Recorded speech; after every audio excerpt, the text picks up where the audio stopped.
नमस्कार विद्यार्थी मित्रांनो, आज आपण भाग पेढी पद्धती अभ्यासणार आहोत।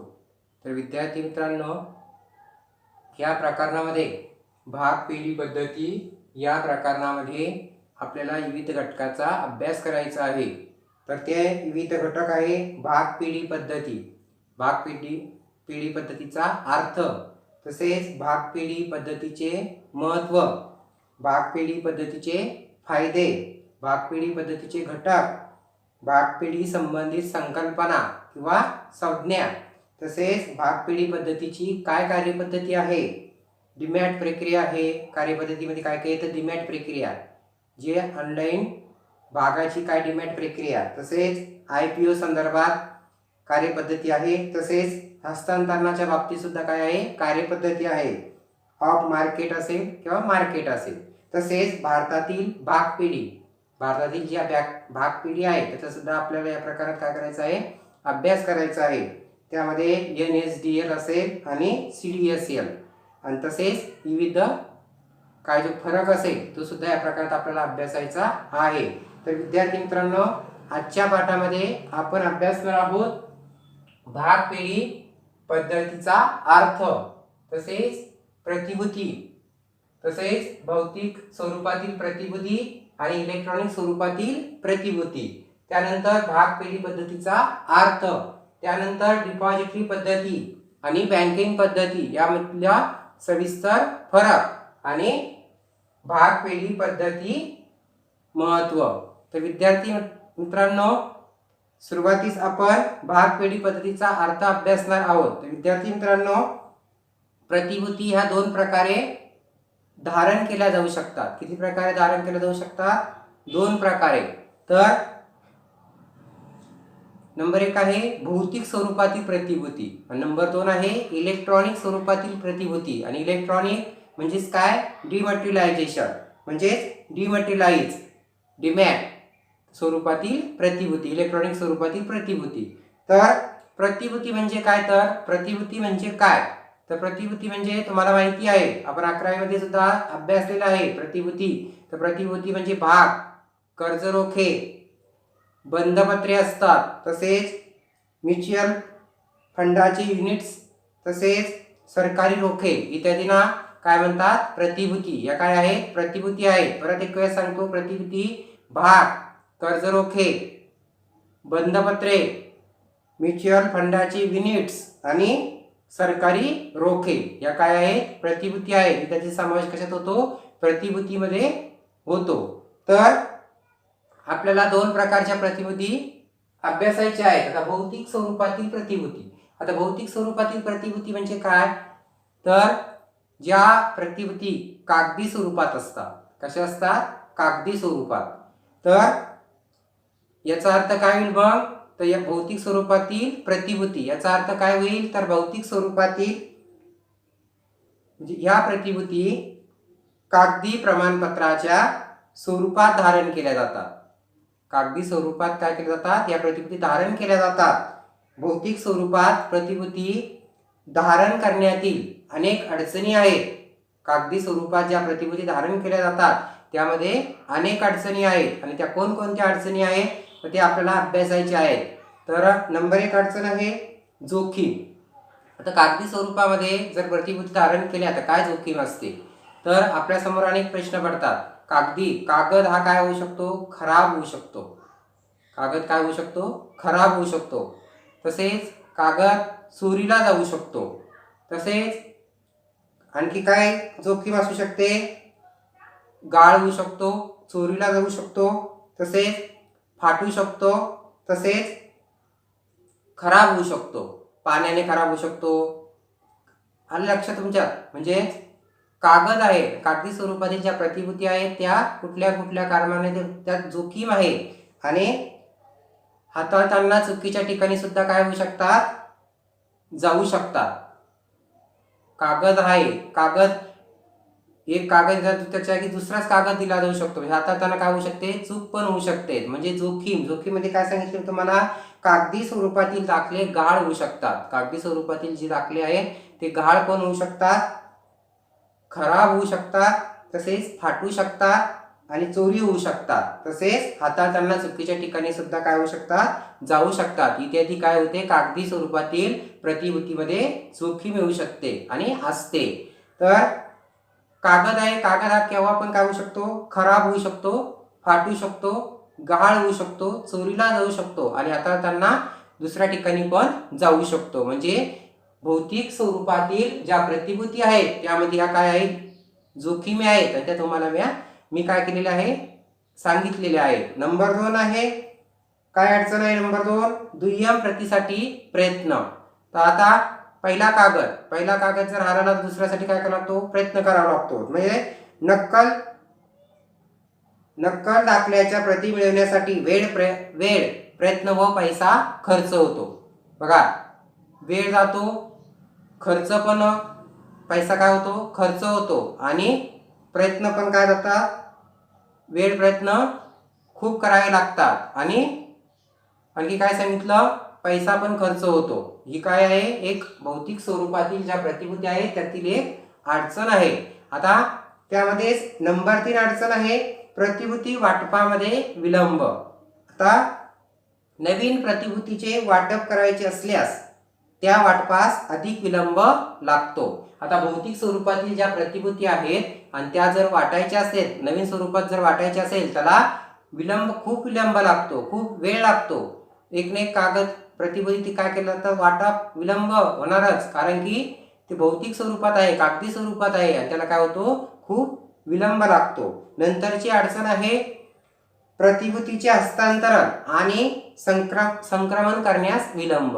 आता भौतिक स्वरूपातील ज्या प्रतिभूती असतात आणि त्याचे हस्तांतरण करण्यास तसेच संक्रमण करण्यास काय होतो, विलंब लागतो.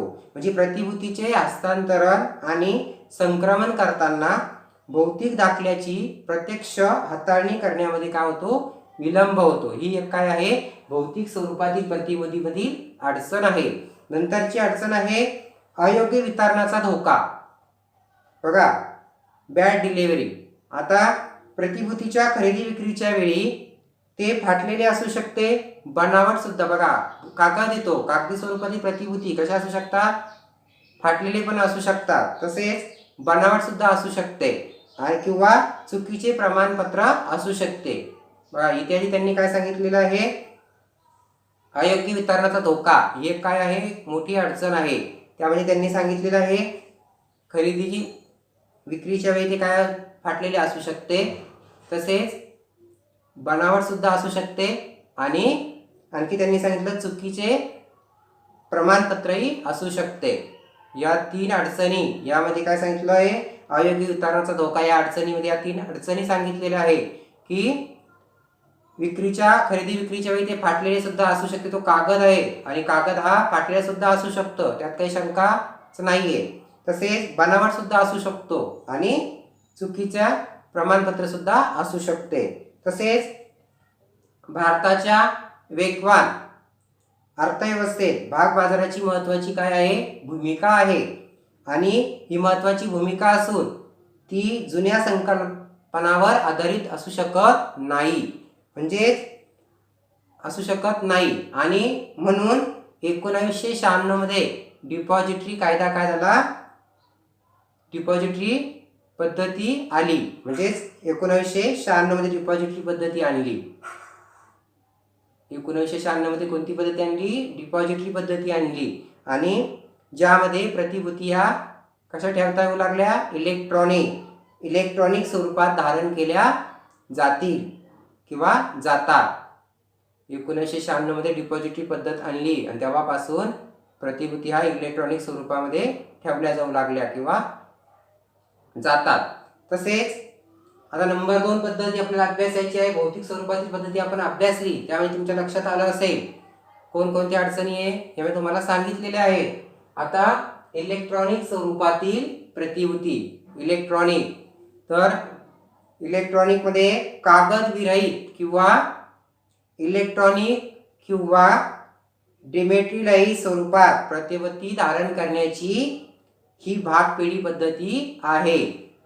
कशी पद्धती सांगितली, डिपॉझिटरी भागपेढी पद्धती कशी सांगितली, कागद विरहित म्हणजे कागदी स्वरूपात नाही, कागद विरहित किंवा इलेक्ट्रॉनिक किंवा काय सांगितलं डिमटेरियलाइज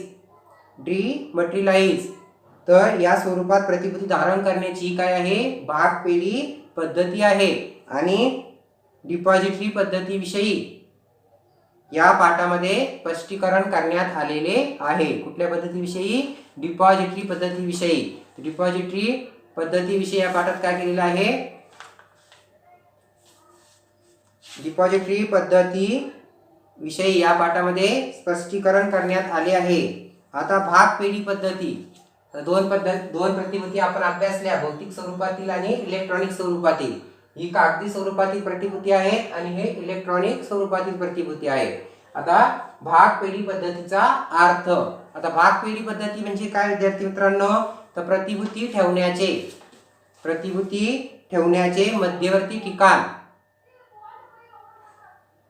मध्यवर्ती ठिकाण अशी केली आहे. बघा प्रतिभूती ठेवण्याचे मध्यवर्ती ठिकाण अशी भागपेढी पद्धतीचं काय केलं आहे वर्णन केलेलं आहे.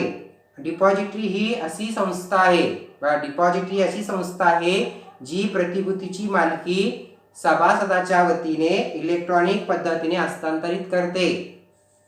ही अशी संस्था आहे जी गुंतवणूकदाराच्या विनंतीनुसार प्रतिभूती इलेक्ट्रॉनिक पद्धतीत ठेवते आणि प्रतिभूतीच्या व्यवहारासंबंधी सेवा पुरविते. प्रतिभूती कशी ठेवते डिपॉझिटरी पद्धती कशी आहे की यामध्ये इलेक्ट्रॉनिक पद्धतीने प्रतिभूती ठेवल्या जातात. तसेच गुंतवणूकदाराच्या विनंतीनुसार प्रतिभूती इलेक्ट्रॉनिक पद्धतीत ठेवण्याचे आणि प्रतिभूतीच्या व्यवहारासंबंधी सेवा पुरवण्याचे काय केले जातात व्यवहार केले जातात. आणि इलेक्ट्रॉनिक पद्धतीने काय केले जातात हस्तांतरित केल्या जातात प्रतिभूती. कशा मालकी सभासदाच्या वतीने इलेक्ट्रॉनिक पद्धतीने हस्तांतरित करणे. ही काय आहेत भागपेढी पद्धती आहेत. आणि प्रथम डिपॉझिटरीची स्थापना 1947 मध्ये जर्मनी येथे झाली. बघा प्रथम डिपॉझिटरीची जी भागपेढी आहे डिपॉझिटरीची स्थापना प्रथम कुठे झाली तर जर्मनीमध्ये झाली. आणि ती किती साली झाली 1947 मध्ये झाली. तसेच भारतात डिपॉझिटरी कायदा बघा भारतामध्ये डिपॉझिटरी कायदा केव्हा आला तर 1996 मध्ये संमत करण्यात आला. 1996 मध्ये भारतामध्ये डिपॉझिटरी कायदा संमत करण्यात आला. आणि भारतीय अर्थव्यवस्थेच्या उदारीकरणाच्या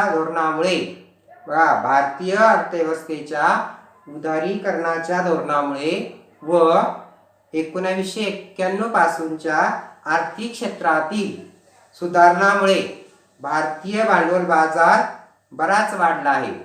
भारतीय भांडवल बाजार काय केला आहे बराच वाढलेला आहे. आणि आधुनिक आंतरराष्ट्रीय स्तरावरील स्पर्धात्मक प्रणालीमध्ये सुधारणा करून अर्थव्यवस्था बळकट करण्याची काय होती गरज होती. अर्थव्यवस्था कशी करायची होती बळकट करायची होती. आणि भारतात प्रतिस्पर्धी बहु डिपॉझिटरी पद्धतीचा स्वीकार केला आहे. भारतामध्ये प्रतिस्पर्धी बहु डिपॉझिटरी पद्धतीचा स्वीकार केलेला आहे. आता किती प्रकारच्या डिपॉझिटरी आहे तर 2 प्रकारच्या डिपॉझिटरी आहेत. किती प्रकारच्या 2 प्रकारच्या डिपॉझिटरी आहेत. तर पहिली भारतातील 2 डिपॉझिटरी. किती डिपॉझिटरी आहे 2. तर NSDL पहिली कोणती सांगितली तुम्हाला NSDL आणि दुसरी CDSL. तर या काय झाल्या 2 भारतातील डिपॉझिटरी आहेत. तसेच डिपॉझिटरी पद्धती व बँकिंग पद्धती चांगल्या प्रकारे समजण्यास मदत होईल. तर डिपॉझिटरी पद्धती आणि बँकिंग पद्धती यामधील आपल्याला माहिती काय करायची आहे समजून घ्यायची आहे. तर डिपॉझिटरी पद्धती आणि बँकिंग पद्धती. बघा डिपॉझिटरी पद्धती तर डिपॉझिटरी पद्धती म्हणजे काय या पद्धतीत प्रतिभूती सुरक्षित ठेवल्या जातात. डिपॉझिटरी पद्धतीमध्ये प्रतिभूती कशा ठेवल्या जातात सुरक्षित ठेवल्या जातात. आणि बँकिंग पद्धतीमध्ये कशा ठेवल्या जातात हे रक्कम पैसे सुरक्षित ठेवते. बँकिंग पद्धती काय करते रक्कम असेल किंवा पैसे असेल ते कसे करते सुरक्षित ठेवते. नंबर 2 आहे डिपॉझिटरी पद्धतीत त्या विशिष्ट ओळख क्रमांक असलेल्या डीमॅट खात्यामध्ये ठेवल्या जातात. प्रतिभूती कशा ठेवल्या जातात त्या विशिष्ट ओळख क्रमांक असलेल्या डीमॅट खात्यामध्ये ठेवल्या जातात. आणि बँकिंग पद्धतीमध्ये खातेदाराची खाती असलेल्या खात्यात ज्या विशिष्ट क्रमांक आहे त्यामध्ये रक्कम पैसा असतो.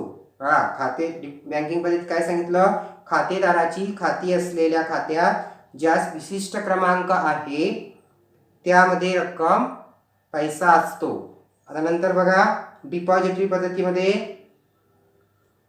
वाटप व हस्तांतरणादरम्यान प्रतिभूतीची कोणतीही भौतिक हाताळणी होत नाही.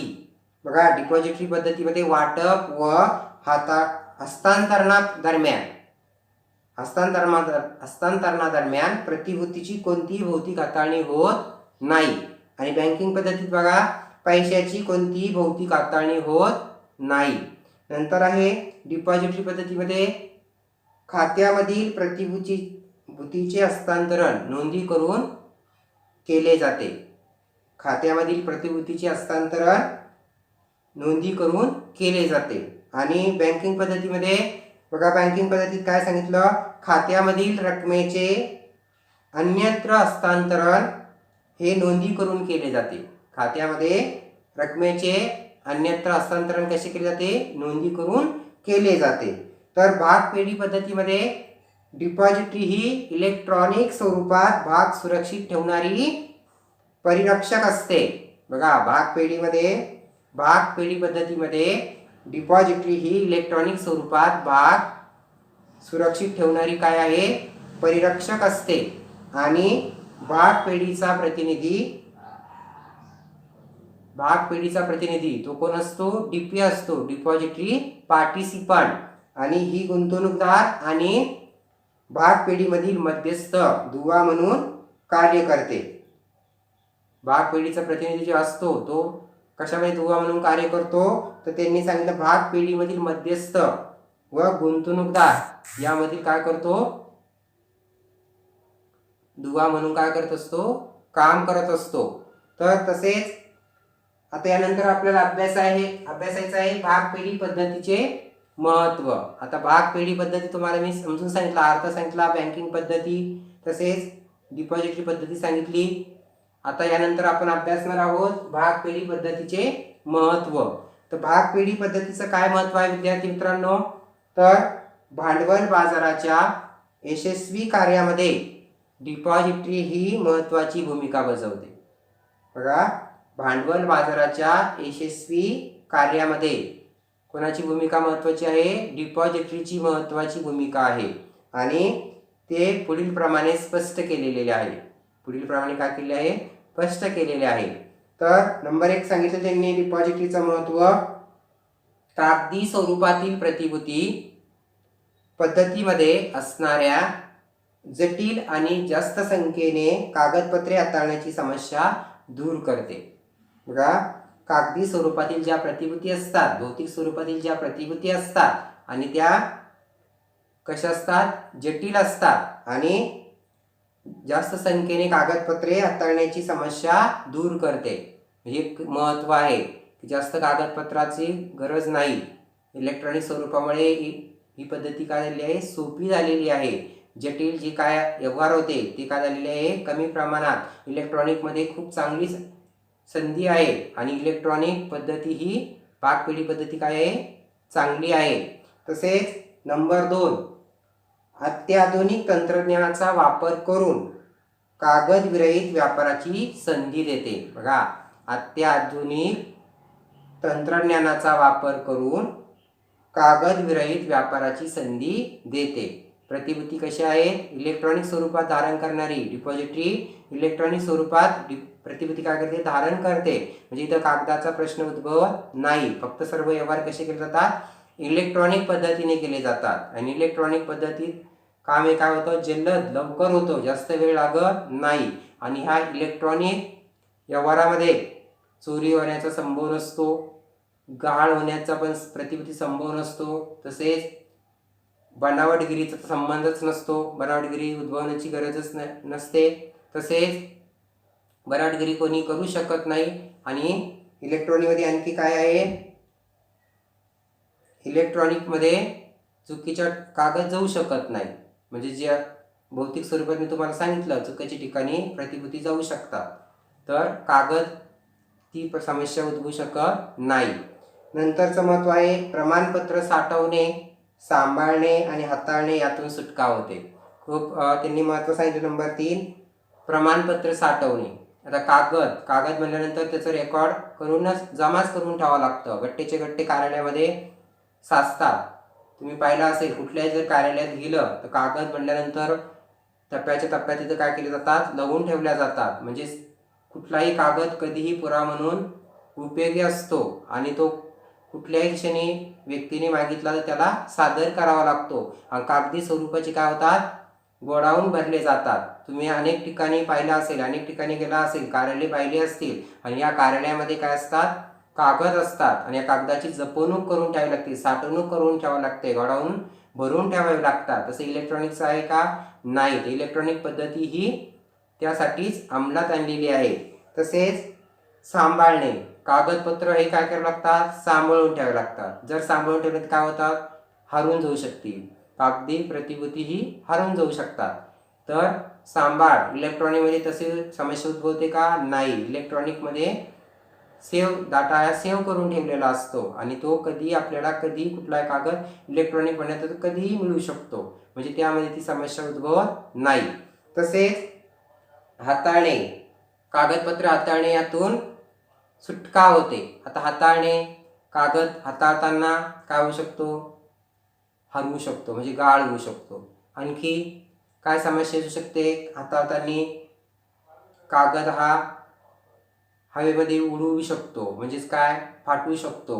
तसेच आणखी काय आहे, हाताळताना काय शंका येऊ शकतात, कागद हा चोरी होऊ शकतो, कुठे विसरू शकतो. तसेच वारंवार प्रतिभूती हातामध्ये ठेवल्यानंतर काय होऊ शकतात, खराब होऊ शकतात, फाटू शकतात, कागद हा वल्ला होऊ शकतो. तर यापासून काय होऊ शकते, इलेक्ट्रॉनिक डिपॉझिटरी काय होऊ शकते, फायदा होऊ शकतो. म्हणजेच प्रतिभूती, इलेक्ट्रॉनिक प्रतिभूती ह्या कधीही सुरक्षित ठेवलेल्या जातात. म्हणजे कागदाचा इथं प्रश्न उद्भवत नाही. म्हणजे यामधून सर्वातून सुटका दिलेली. कशातून, प्रमाणपत्र साठवणे, प्रमाणपत्रे सांभाळणे आणि हाताळणे यातून सुटका होते. म्हणजेच भाग पेढी पद्धतीचे काय आहे, महत्व आहे. तसेच भौतिक, नंतरचं महत्व त्यांनी सांगितलेलं आहे. भौतिक स्वरूपातील प्रतिभूती प्रमाणपत्र सांभाळणे व हाताळणे यावरील खर्च व श्रम यामध्ये बचत होते. बघा, कागदी भौतिक स्वरूपातील जे प्रतिभूती आहे त्या काय त्यांनी काय सांगितलं, प्रमाणपत्र सांभाळताना आणि हाताळताना, सांभाळणे आणि हाताळणे यातील काय होऊ शकतो, खर्च व श्रम यामध्ये बचत होऊ शकते. खूप खर्च लागतो, कागदपत्र म्हटल्यानंतर खूप खर्च येतो. यातील खर्चावर काय होऊ शकते, बचत होऊ शकते. आणि हाताळताना सुद्धा काय होऊ शकते, यावर बचत सांगितलेली आहे. म्हणजे हे खूप महत्त्वाचं काय आहे, महत्त्व आहे. कुठल्या पद्धतीचं, भाग पेढी पद्धतीचं. भाग पेढी पद्धतीचे किती प्रकारे महत्त्व सांगितले मी तुम्हाला, तर कागदी स्वरूपातील जी पद्धत आहे त्यामधून काय होऊ शकते, सुटका होते. म्हणजेच एक चांगली पद्धत आहे. नंतर आहे भाग पेढी पद्धतीचे फायदे. आता भाग पेढी पद्धतीचे काय फायदे आहेत विद्यार्थी मित्रांनो, तर भाग पेढी पद्धतीचे फायदे आहेत. नंबर 1 आहे गुंतवणूकदाराच्या दृष्टीने. जे गुंतवणूकदार गुंतवणूक करतात त्यांच्यासाठी भाग पेढी पद्धतीचे काय फायदे आहेत गुंतवणूकदारांना, तर नंबर 1 आहे जोखमीचे निर्मूलन. आता गुंतवणूकदारात जोखमीचे निर्मूलन हे महत्त्व त्यांनी सांगितले, फायदा सांगितलेला आहे. भौतिक प्रमाणपत्रासंबंधीच्या सर्व जोखमीचे निर्मूलन होते. सर्व जोखमीचे काय होते, निर्मूलन होते. म्हणजे तुम्हाला अगोदरच मी सांगितलं, चोरी असेल, तसेच कागदपत्र प्रमाणपत्र चोरीला जाणे, तसेच विलंब होणे, तसेच गहाळ होणे म्हणजेच हरवून जाणे आणि खराब होणे. हाताळणी करताना काय होतं, कागदपत्र खराब होतो. म्हणजेच याच्यापासून काय होते, त्यांना लाभ भेटतो, फायदा भेटतो. कोणाला, गुंतवणूकदाराला. हे प्रश्न त्यांना उद्भवत नाही, कारण की इलेक्ट्रॉनिक स्वरूपात या काय असतात, प्रतिभूती असतात. तसेच आहे सुरक्षितता. गुंतवणूकदाराला काय दिली जाते, सुरक्षितता दिली जाते. हा एक काय आहे, खूप मोठा फायदा आहे. तर भांडवल बाजारातील प्रतिभूती हाताळणी करण्याचा हा सर्वात सुरक्षित मार्ग आहे. कसा मार्ग आहे? सुरक्षित. आणि संपूर्ण पद्धती डिपॉझिटरी कायद्याअंतर्गत कार्य करते. संपूर्ण ही इलेक्ट्रॉनिक जी पद्धती आहे तर कुठल्या कायद्याअंतर्गत कार्य करते? तर डिपॉझिटरी कायद्याअंतर्गत कार्य करते. आणि सेबीद्वारे परीक्षण केले जाते. वरील परीक्षण कोणाद्वारे केले जाते? सेबीद्वारे, security exchange board of India, भारतीय प्रतिभूती विनिमय मंडळ. आणि या मंडळातर्फे काय केले जाते? परीक्षण केले जाते. तसेच उदाहरण आहे, गुंतवणूकदार त्यांचे खाते फ्रीज मोडमध्ये ठेवण्याची सूचना डिपॉझिटरी पार्टिसिपंटला देऊन अनपेक्षित जमा प्रतिभूतीच्या नावे टाळू शकतो. म्हणजेच डीपीला ही सूचना दिली जाते आणि त्याप्रमाणे तो काय केला जातो? व्यवहार केला जातो. नंतर नंबर 3 फायदा त्यांनी सांगितलाय गुंतवणूकदाराला सोपे भाग हस्तांतरण. आता भाग हस्तांतर जर करायचं असेल गुंतवणूकदाराला तर कसं जातं? सोपं जातं. का बरं? तर इलेक्ट्रॉनिक पद्धत आहे. तर त्यामध्ये भाग हस्तांतर सोपं का जातं? कशामुळे जातं? नंबर 1 आहे, हस्तांतरण अर्ज भरणे व सादर करणे आवश्यक असते. बघा, हस्तांतरण अर्ज भरणे व सादर करणे काय आवश्यक नसते. हस्तांतरण अर्ज भरणे व सादर करणे आवश्यक नसते. इलेक्ट्रॉनिक पद्धत आहे आणि या पद्धतीमध्ये भाग हस्तांतरण जर गुंतवणूकदार करायचं असेल तर त्याला अर्ज करण्याची आवश्यकता नाही. आणि त्यांनी काय सांगितलं की सादर करण्याची आवश्यकता आहे का? नाही. इलेक्ट्रॉनिक पद्धत आहे. गुंतवणूकदाराचा वेळ वाचला, पैसा वाचला आणि या पद्धतीमुळे गुंतवणूकदाराला काय होतो? मग फायदा होतो.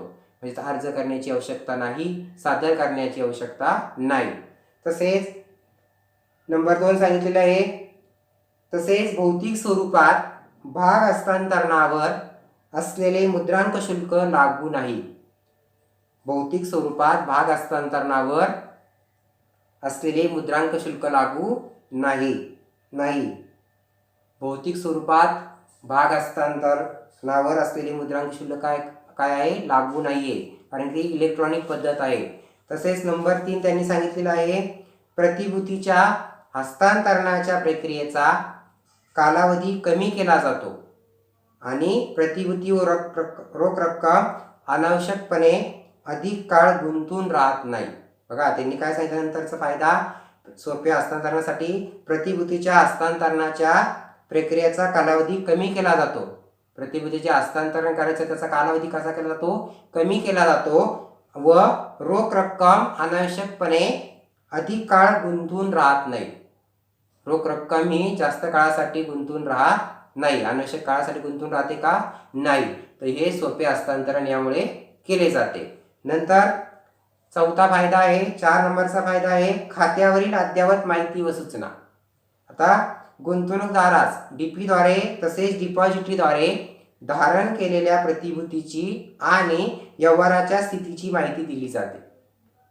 इलेक्ट्रॉनिक पद्धत आहे आणि या पद्धतीमुळे गुंतवणूकदाराला डीपी व डिपॉझिटरीद्वारे धारण केलेल्या प्रतिभूतीची आणि व्यवहाराच्या स्थितीची माहिती दिली जाते. जो काही व्यवहार होतो त्याची सर्व माहिती ही इलेक्ट्रॉनिक पद्धत असल्यामुळे गुंतवणूकदाराला सर्व माहिती काय केली जाते? दिली जाते. नंतर आहे कर्जास तारण. डीमॅट प्रतिभूती बँक आणि वित्तीय संस्था कर्जासाठी तारण म्हणून अग्रक्रमाने स्वीकारतात. तारण म्हणून काय करतात? अग्रक्रमाने स्वीकारतात आणि व्याज आकारणीचा दर देखील काय असतो? कमी असतो. व्याजाचा दर कसा असतो? कमी असतो. नंतरचा फायदा आहे, संच खरेदीची आवश्यकता नाही. संच खरेदीची आवश्यकता आहे का? तर नाही. संच आणि व्यस्त संच लॉट स्वरूपात भाग धारण करण्याची पद्धत नष्ट करते. ही इलेक्ट्रॉनिक पद्धत असल्यामुळे जी लॉट पद्धत आहे ही काय होते? नष्ट होते. तसेच सम आणि व्यस्त संच असलेली ही पद्धती आहे काय होते? भाग धारण करण्याची पद्धती काय होते? नष्ट करते. नंतरचा फायदा आहे नामनिर्देशन सुविधा. तर नामनिर्देशन सुविधा, वैयक्तिक गुंतवणूकदार नामनिर्देशन सुविधेचा लाभ घेऊ शकतात. जे वैयक्तिक गुंतवणूकदार असतात ते नामनिर्देशन सुविधेचा काय करू शकतात? लाभ घेऊ शकतात. आणि त्यामुळे गुंतवणूकदाराचा मृत्यू झाल्यास वारस नोंद प्रक्रिया सुलभ होते. बघा, त्यामुळे गुंतवणूकदाराचा जर मृत्यू झाला तर वारसदाराला वारस नोंद प्रक्रिया काय होते, सुलभ होते, म्हणजे सोपी होते. वारसदाराला जास्त किचकट प्रोसेस करावी लागत नाही, प्रक्रिया करावी लागत नाही. म्हणजे त्यामुळे गुंतवणूकदाराचा मृत्यू झाल्यास वारस नोंद प्रक्रिया सुलभ होते. म्हणजे जे वारस आहेत, गुंतवणूकदाराचा जरी मृत्यू झाला आणि जर त्याचे वारस आहेत त्यांना या पद्धतीमुळे काय होतो, फायदा होतो. म्हणजेच त्यांना जास्त प्रक्रियेला सामोरं जावं लागत नाही. नंतरचा फायदा आहे स्वयंचलित जमा नावे. आता प्रतिभूतीवर परिणाम करणाऱ्या कंपनीने केलेल्या बदलाच्या कृतीच्या बाबतीत गुंतवणूकदाराचे खाते आपोआप जमा नावे केले जाते.